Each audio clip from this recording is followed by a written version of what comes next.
Hello viewers, তো আজকে যে টপিকটা নিয়ে আলোচনা করবো সেটা হচ্ছে West Bengal state counselling of vocational educational তরফ থেকে প্রকাশ হলো একটি নতুন নোটিফিকেশানে কি বলা ছিল, তো সেই ক্ষেত্রে আগে বলে নিই, তোমাদের কিন্তু রিভিউ ভেরিফিকেশান যে প্রসেস সেটা শুরু হয়ে গেছে।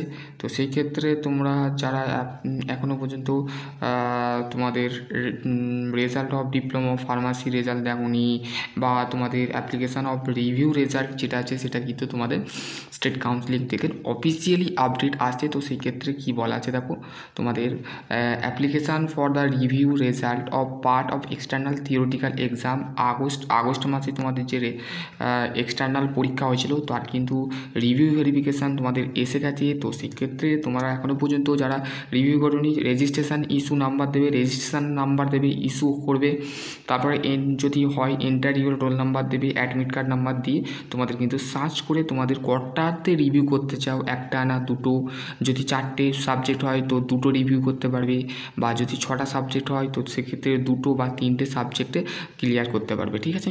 এবং রিভিউ রেজাল্ট কত মাসের পর আসবে, তো 2 থেকে 3 মাস মেনলি তোমাদের স্টেট কাউন্সিলিং। কিন্তু তোমাদের লাস্ট ডেট কিন্তু অ্যাপ্লিকেশান যেটা আছে সেটা হচ্ছে 11ই ডিসেম্বর, আজকে হচ্ছে 9ই ডিসেম্বর। তো সেই ক্ষেত্রে তোমাদের কিন্তু কালকে মানে 2 দিন হাতে আছে। তো সেই ক্ষেত্রে স্টেট কাউন্সিলিং অফিসিয়ালি তোমাদের কিন্তু বলে দিয়েছে যে তোমাদের অ্যাপ্লিকেশান অফ রিভিউ রেজাল্ট কিন্তু পাবলিশ হয়ে গেল।